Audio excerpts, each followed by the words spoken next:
Good evening. My name is Lasha Kasradze. საღამო მშვიდობისა. ჩემი სახელია ლაშა კასრაძე და ეს გახლავთ ტელეკომპანია იმედი. დღეს ჩვენ განსაკუთრებული ეთერი გვაქვს პროფესორ ჯეფრი საქსთან ერთად.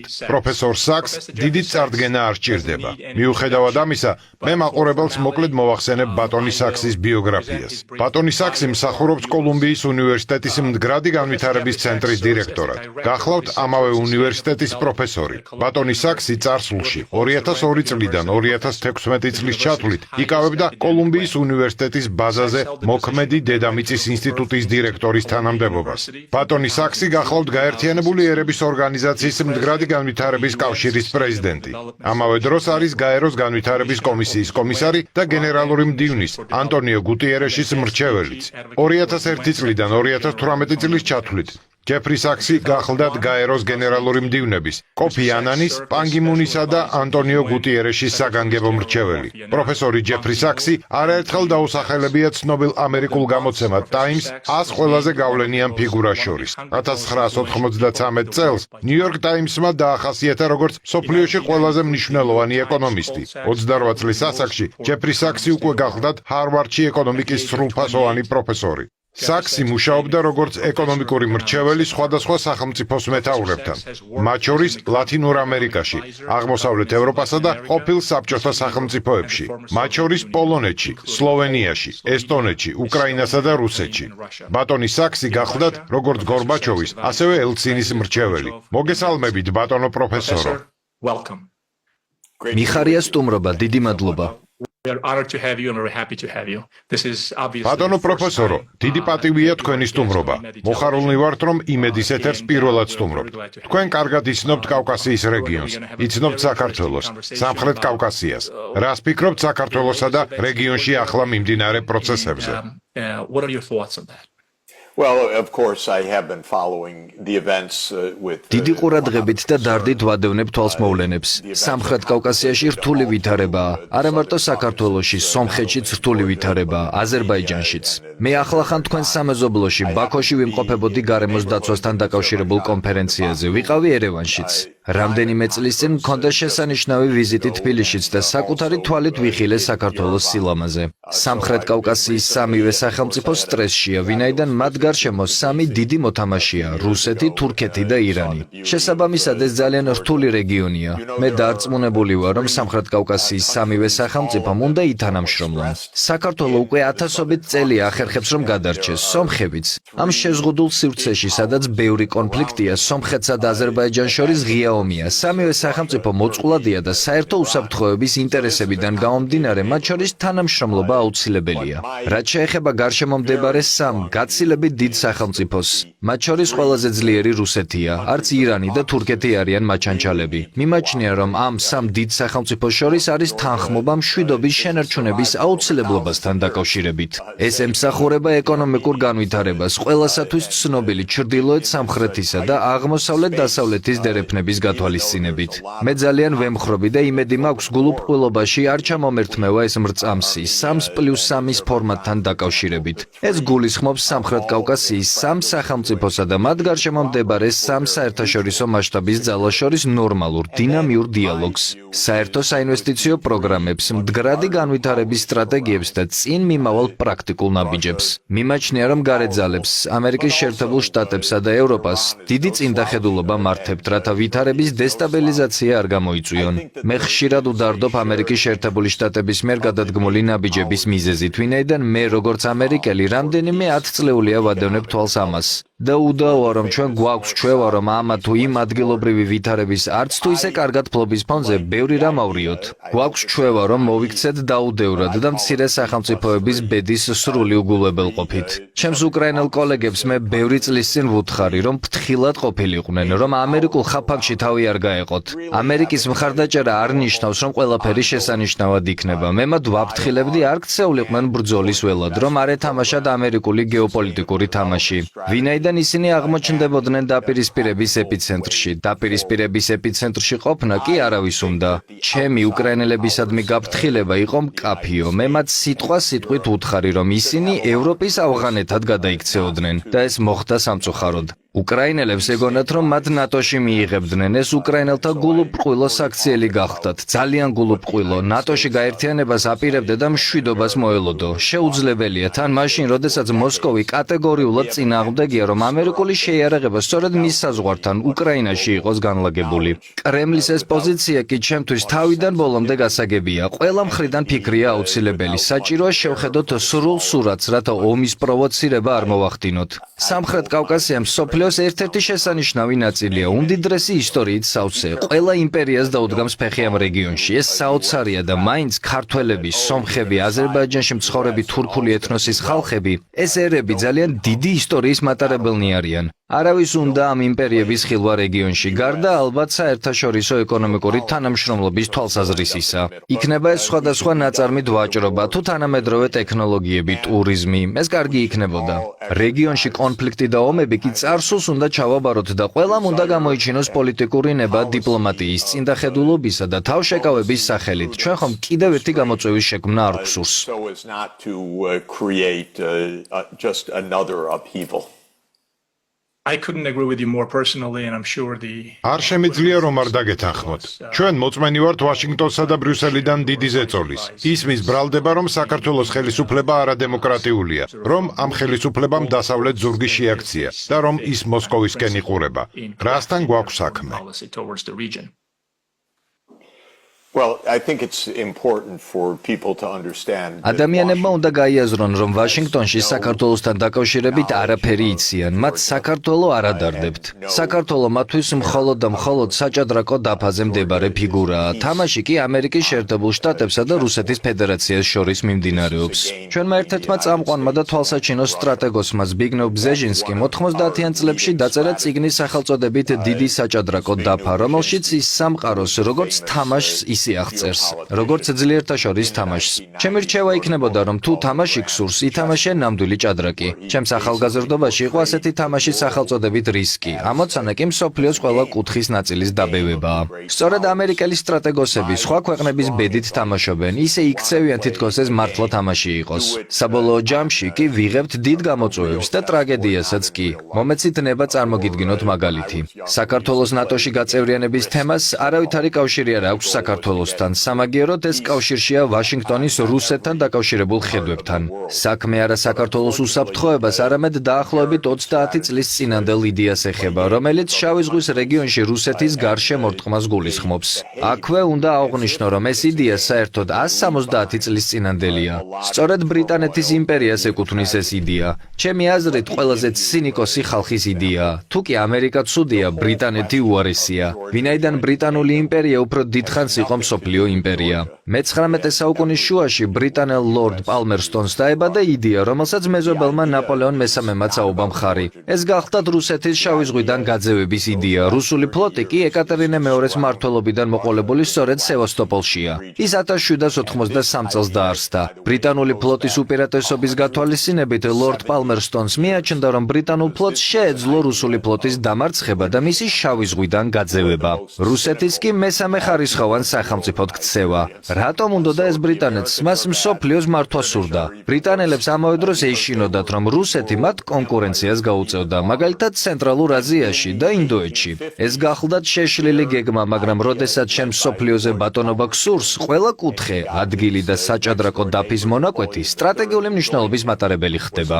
გამომდინარე აქედან ლორდ პალმერსტონი, რომელსაც სამხრეთ კავკასიის ბედი ნამდვილად არ ადარდებდა, არც მეტი არც ნაკლები ყირიმის ომის სამხრეთ კავკასიაში გაგრძელებას ემხრობოდა. შესაბამისად ეს ისტორია 170 წლის წინ იწყება. 1850-იან წლებში ამერიკის შეერთებული შტატები კი ბრიტანეთის შეგირდია. ბატონი ბზეჟინსკი კი სწორედ ლორდ პალმერსტონის მოდელს მიყვებოდა რუსეთის გარშემორტყმისა და დასუსტების გეგმას.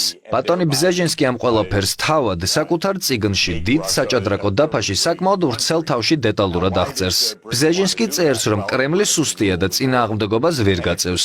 ეს გახლდათ დიდი რისკი, გულისხმობ ნატოს გაფართოებას და მოლოდინს, რომ რუსეთი ვერაფერს იღონებდა. მე მსურს მოგიყვეთ კიდევ ერთი ამბავი. 2008 წელს ბუქარესტში ნატოს სამიტზე ჯორჯ ბუშმა მოითხოვა ნატოს მიერ საქართველოსა და უკრაინის ალიანსის რიგებში მიღებასთან დაკავშირებული ვალდებულების აღება. ევროპელმა ლიდერებმა, მათ შორის ანგელა მერკელმა და ნიკოლა სარკოზიმ, იცოდნენ თუ რამდენად საშიში იყო ეს. ეს იყო სრული პროვოკაცია რუსეთის მიერ გაცხადებული ეგრეთ წოდებული წითელი ხაზების მიმართ. ბუქარესტში სცადეს ამ პროცესის შეჩერება, მაგრამ ნატო ხომ ალიანსი არ არის, ნატო ამერიკის შეერთებული შტატები და მის გვერდით მდგომი სუსტი ევროპაა. ბუქარესტში კი ჯორჯ ბუშმა არ დათმო და იქნა მიღებული გადაწყვეტილება, რომ საქართველო და უკრაინა ნატოს წევრები გახდებოდნენ. ევროპელები ამას დღემდე იმეორებენ, ამერიკელებიც. რუსები ამბობდნენ, რომ ეს მიუღებელი იყო და ამას არ დაუშვებდნენ. 2008 წლის გაზაფხულზე ბუქარესტის სამიტის შემდეგ მიხეილ სააკაშვილი ნიუ-იორკში ჩამოვიდა. ის ეწვია საგარეო ურთიერთობათა საბჭოს. ეს ორგანიზაცია ამერიკული ისტაბლიშმენტისთვის მშობლიურია. მე კი როგორც ათასობით სხვა ამ საბჭოს წევრი გახლავართ. მიმიწვიეს სააკაშვილის სიტყვით გამოსვლაზე და ცნობის მოყვარეობა მძლია. მათი ოფისი ჩემს სახლთან ახლოს არის და ფეხით გავეშურე. სააკაშვილმა სიტყვით გამოსვლისას განაცხადა, რომ საქართველო ევროპის შუაგულშია, რომ საქართველო ევროპაა, რომ საქართველო ნატოში გაწევრიანდება და რომ საქართველო ევროკავშირის მნიშვნელოვანი წევრია. გეოგრაფიისა და პოლიტიკის მეც გამეგება ცოტა. ღონისძიება დავტოვე და მეუღლეს შევეხმიანე და მას უთხარი, რომ ეს ადამიანი შეშლილია. ეს ადამიანი საკუთარ ქვეყანას გაანადგურებს. ასევე მსურს მოგახსენოთ, რომ რამდენჯერადაც სააკაშვილი საქართველოს ევროპის შუაგულში მდებარეობაზე საუბრობდა, იმდენჯერ ისმოდა მქუხარი აპლოდისმენტები. საგარეო ურთიერთობათა საბჭოში სიხარულით მე-9 ცაზე იყვნენ. საქართველო ნატოში გაწევრიანდება, ამბობდა სააკაშვილი და ისმოდა მეტი აღთქინება. მე კი ვიცოდი, რომ ეს გახდათ სრულიად უპასუხისმგებლო საუბარი, ეს გახდათ სრული პროვოკაცია და რამდენიმე კვირაში კი ომიც მოვიდა. ეს გახდათ საშინელება, მაგრამ ამავე დროს სრულიად მოსალოდნელი. ეს გახდათ ამერიკის შეერთებული შტატების მიერ წაქეზებული, ვინაიდან ვინმე ზრდასრულს უნდა დაერიგებინა სააკაშვილი, რომ მის მიერ ამგვარი განცხადებების გაკეთება მისთვისვე იყო საშიში და დამანგრეველი. იყავი ფრთხილად, იყავი წინდახედული, ნუ მოუწყობ შენს ძლევამოსილ ჩრდილოელ მეზობელს პროვოკაციას. ამერიკის შეერთებული შტატები შენი მეზობელი არ არის. ამერიკის შეერთებული შტატები ათასობით კილომეტრის დაშორებითაა. ეს მეზობელი კი შენს ცხვირწინაა. ასე რომ იყავი ფრთხილად. სააკაშვილისთვის ეს არავის უთქვამს. მას მხოლოდ ტაშს უკრავდნენ. მაგრამ ამერიკის შეერთებულ შტატებს ხომ არ შეუძლია საქართველოს ხსნა, არც საკუთარი თავისგან და არც მისი ჩრდილოელი მეზობლისგან. გესაჭიროებათ წინდახედულობა, სიფრთხილე, გჭირდებათ ნორმალური დიპლომატია და არა გულზე მჯიღის ცემა, რომ ჩვენ ვართ ნატო, რასაც გვინდა იმას ვიზამთ.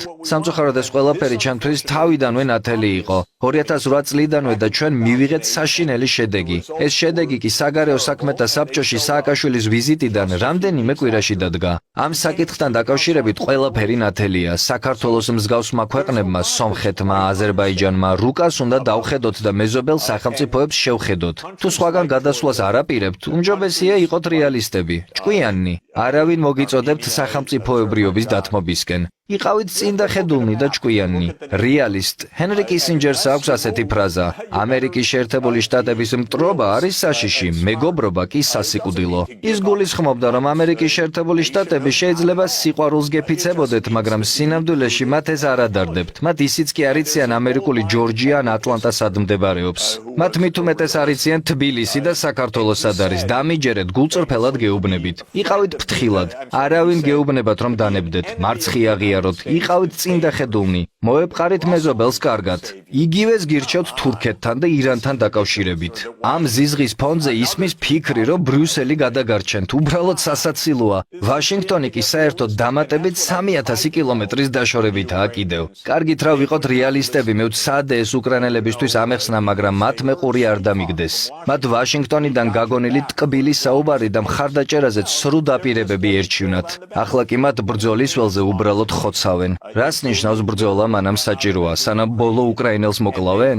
მათ 100,000-ობით ადამიანი დაკარგეს, როდესაც შეეძლოთ ჩემთვის ყური დაეგდოთ. ეს იყო მათი მხრიდან ყოვლად დამანგრეველი საქციელი. უკრაინელებს თავიდანვე უარი უნდა ეთქვათ ნატოში გაწევრიანების შეთავაზებაზე. მათ უნდა ეთქვათ, რომ არ სურდათ ამ გზით არავის განაწყენება, მათ ხომ არავინ ესხმოდა თავს. ეს პროვოკაცია რა საჭირო იყო? ყველაფერი იქნებოდა წყნარად.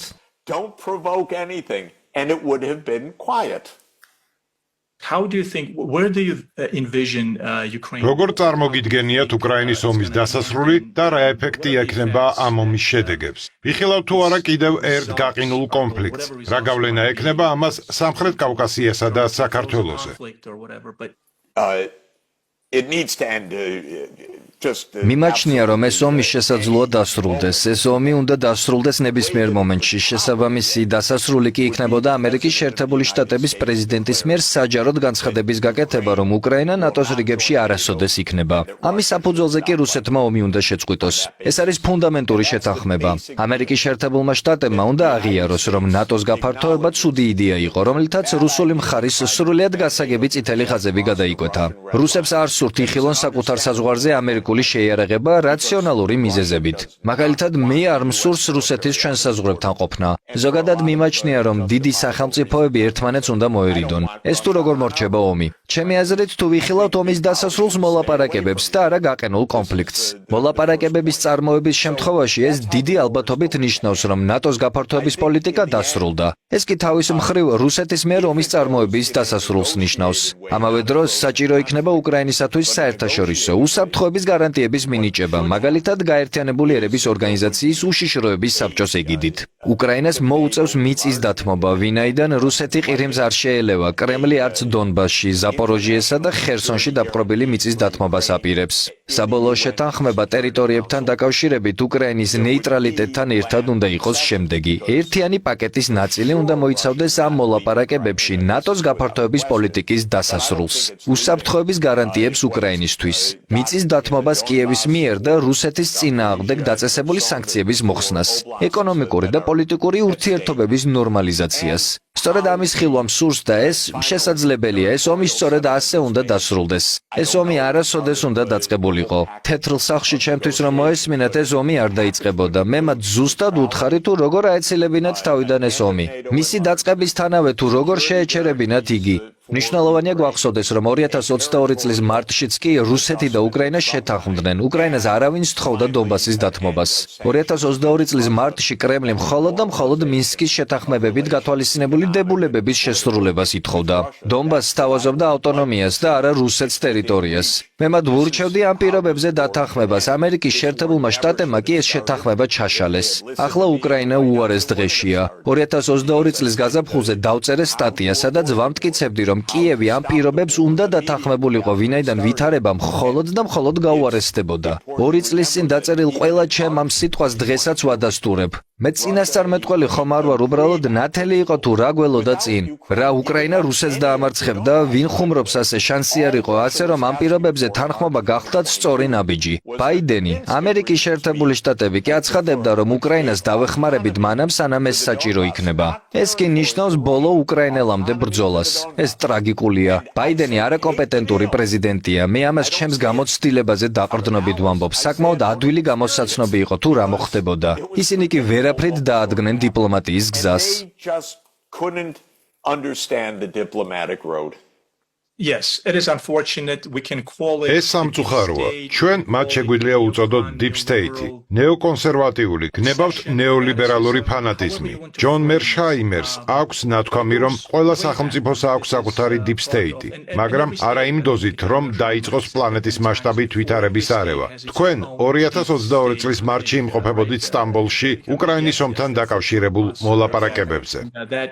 I flew to Turkey to talk with the mediator. დიახ, მე ვიმყოფებოდი თურქეთში და ორივე მხარესთან მქონდა კონტაქტი. გავეცანი დეტალებს. ამ შეთანხმებას შეეძლო ომის სპეციალური სამხედრო ოპერაციის დაწყებიდან რამდენიმე დღეში შეჩერება. მაგრამ უკრაინულ მხარეს ამერიკის შეერთებული შტატები და გაერთიანებული სამეფო შეთანხმებას არ ურჩევდნენ. ეს კი საშინელი რჩევა იყო.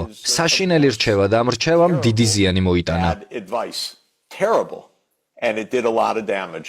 That was such a critical moment. It was going to be if ეს კრიტიკული მომენტი გახლდათ. კარგი იქნებოდა რაციონალურ მიდგომას რომ გაემარჯვა. ბატონო პროფესორო, ჩემი ბოლო კითხვა შეეხება სამხრეთ კავკასიის გეოპოლიტიკურ მოცემულობას, როგორც ერთიან გეოპოლიტიკურ სივრცეს. რას ფიქრობთ 3+3 ფორმატზე და საქართველოს როლზე ამ ფორმატში? wider South Caucasus, meaning all the three republics. The best world is a საუკეთესო სამყარო ღია, მრავალპოლუსიანი სამყაროა, რომელიც მუშაობს გაეროს ქარტიის მიხედვით. სამყარო, რომლის ყველა კუთხე ერთმანეთთან ვაჭრობს და ურთიერთდაკავშირებულია.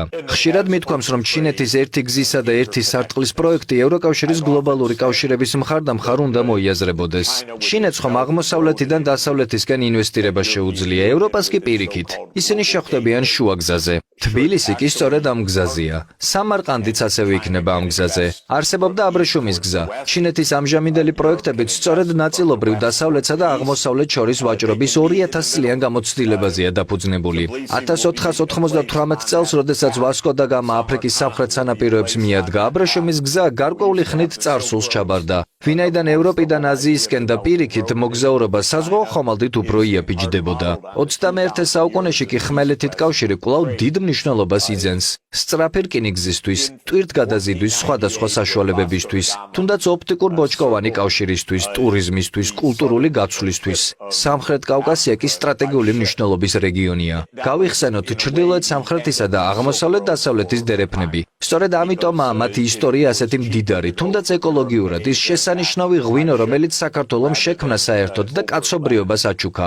ეს ნამდვილად გახლავთ უძვირფასესი მიდამო და ის გაიხარებს და გაიფურჩქნება მშვიდობიან და ღია მსოფლიოში. გამომდინარე აქედან 3+3 ფორმატი გახლავთ თქვენი სამეზობლო და უმნიშვნელოვანესია, რომ მეზობლებთან კარგი ურთიერთობა გქონდეთ. ეს გულისხმობს როგორც სამხრეთ კავკასიის სამ სახელმწიფოს, ასევე მეზობლად მყოფ ძლიერ სახელმწიფოებს, რომლებიც სამხრეთ კავკასიის ამ სამი ქვეყნის მეზობლად არიან განლაგებულნი.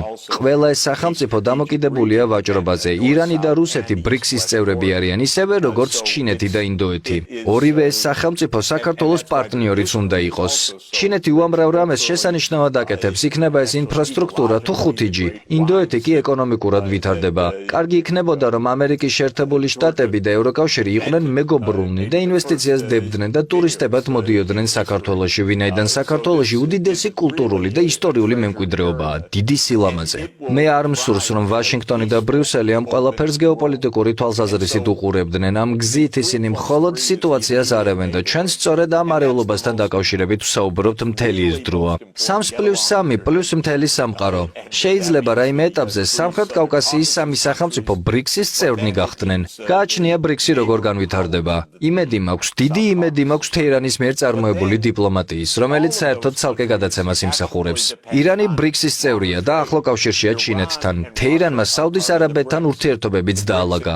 ეს იმედის მომცემია. მე სპარსეთის დიდი თაყვანისმცემელი ვარ. სპარსეთი ქრისტეს შობამდე 3200 წლით ადრე არსებობდა. ის მსოფლიოში ერთ-ერთი უძველესი ცივილიზაციაა და 5000 წელია, რაც კაცობრიობას ბევრ მნიშვნელოვანს ჩუქნის. ირანი კიდევ ერთი კარგი მეზობელია, რომელიც ამ ამბის ნაწილი უნდა იყოს. ამ ერაში ჩვენ უნდა გვქონდეს კულტურული მრავალფეროვნება, მშვიდობა, ვაჭრობა, ურთიერთკავშირი და ბევრი ტურიზმი. trade, connectivity, and lots of good tourism, I would say. Professor, once again. დიდი მადლობა ინტერვიუსთვის. ტელეკომპანია იმედის სახელით გიწევთ თბილისში. ჩვენი ეთერი კი თქვენთვის მუდამ ღიაა. We've been honored. Thank you. დიდი მადლობა. Bye-bye. Thanks. Bye-bye.